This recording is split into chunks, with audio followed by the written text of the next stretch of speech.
उत्तर प्रदेश के ललितपुर में नवनिर्मित शहीद भगत सिंह अमृत सरोवर भी लोगों को काफी आकर्षित कर रहा है।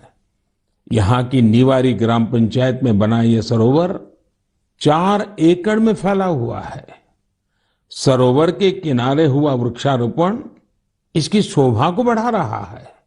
सरोवर के पास लगे 35 फीट ऊंचे तिरंगे को देखने के लिए भी दूर दूर से लोग आ रहे हैं।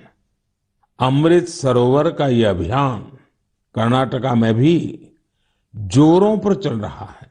यहाँ के बागलकोट जिले के बिलकेरूर गांव में लोगों ने बहुत सुंदर अमृत सरोवर बनाया है।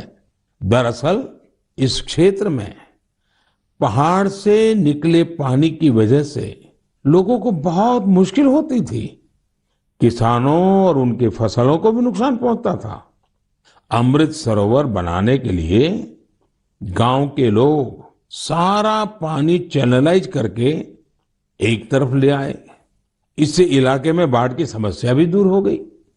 अमृत सरोवर अभियान हमारी आज की अनेक समस्याओं का समाधान तो करता ही है, हमारी आने वाली पीढ़ियों के लिए भी उतना ही आवश्यक है। इस अभियान के तहत कई जगहों पर पुराने जलाशयों का भी कायाकल्प किया जा रहा है। अमृत सरोवर का उपयोग पशुओं की प्यास बुझाने के साथ ही खेती किसानी के लिए भी हो रहा है। इन तालाबों की वजह से आसपास के क्षेत्रों का ग्राउंड वाटर टेबल बढ़ा है, वहीं इनके चारों ओर हरियाली भी बढ़ रही है। इतना ही नहीं, कई जगह लोग अमृत सरोवर में मछली पालन की तैयारियों में भी जुटे हैं। मेरा आप सभी से और खासकर मेरे युवा साथियों से आग्रह है कि आप अमृत सरोवर अभियान में बढ़ चढ़ करके हिस्सा लें और जल संचय और जल संरक्षण के इन प्रयासों को पूरी से पूरी ताकत दें, उसको आगे बढ़ाएं। मेरे प्यारे देशवासियों, असम के बोंगाई गांव में एक दिलचस्प परियोजना चलाई जा रही है, प्रोजेक्ट संपूर्णा। इस प्रोजेक्ट का मकसद है कुपोषण के खिलाफ लड़ाई, और इस लड़ाई का तरीका भी बहुत यूनिक है। इसके तहत किसी आंगनवाड़ी केंद्र के एक स्वस्थ बच्चे की मां एक कुपोषित बच्चे की मां से हर सप्ताह मिलती है और पोषण से संबंधित सारी जानकारियों पर चर्चा करती है। यानी एक मां दूसरी मां की मित्र बन उसकी मदद करती है, उसे सीख देती है।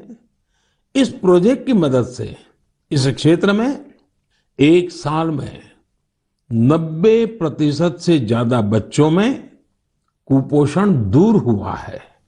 आप कल्पना कर सकते हैं, क्या कुपोषण दूर करने में गीत संगीत और भजन का भी इस्तेमाल हो सकता है? मध्य प्रदेश के दतिया जिले में मेरा बच्चा अभियान, इस मेरा बच्चा अभियान में इसका सफलतापूर्वक प्रयोग किया गया। इसके तहत जिले में भजन कीर्तन आयोजित हुए, जिसमें पोषण गुरु कहलाने वाले शिक्षकों को बुलाया गया। एक मटका कार्यक्रम भी हुआ। इसमें महिलाएं आंगनवाड़ी केंद्र के लिए मुट्ठी भर अनाज लेकर आती हैं और इसी अनाज से शनिवार को बाल भोज का आयोजन होता है। इससे आंगनवाड़ी केंद्रों में बच्चों की उपस्थिति बढ़ने के साथ ही कुपोषण भी कम हुआ है। कुपोषण के प्रति जागरूकता बढ़ाने के लिए एक यूनिक अभियान झारखंड में भी चल रहा है। झारखंड के गिरिडीह में सांप सीढ़ी का एक गेम तैयार किया गया है। खेल खेल में बच्चे अच्छी और खराब आदतों के बारे में सीखते हैं। साथियों, कुपोषण से जुड़े इतने सारे अभिनव प्रयोगों के बारे में मैं आपको इसलिए बता रहा हूं क्योंकि हम सबको भी आने वाले महीने में इस अभियान से जुड़ना है। सितंबर का महीना त्योहारों के साथ साथ पोषण से जुड़े बड़े अभियान को भी समर्पित है। हम हर साल 1 से 30 सितंबर के बीच पोषण माह मनाते हैं। कुपोषण के खिलाफ पूरे देश में अनेक क्रिएटिव और डाइवर्स एफर्ट्स किए जा रहे हैं। टेक्नोलॉजी का बेहतर इस्तेमाल और जन भागीदारी भी पोषण अभियान का महत्वपूर्ण हिस्सा बना है। देश में लाखों आंगनवाड़ी कार्यकर्ताओं को मोबाइल डिवाइस देने से लेकर आंगनवाड़ी सेवाओं की पहुंच को मॉनिटर करने के लिए पोषण ट्रैकर भी लॉन्च किया गया है। सभी एस्पिरेशनल डिस्ट्रिक्ट्स और नॉर्थ ईस्ट के राज्यों में 14 से 18 साल की बेटियों को भी पोषण अभियान के दायरे में लाया गया है। कुपोषण की समस्या का निराकरण इन कदमों तक ही सीमित नहीं है। इस लड़ाई में दूसरी कई और पहल की भी अहम भूमिका है।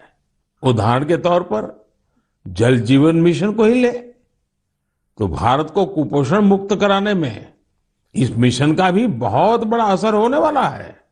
कुपोषण की चुनौतियों से निपटने में सामाजिक जागरूकता से जुड़े प्रयास महत्वपूर्ण भूमिका निभाते हैं।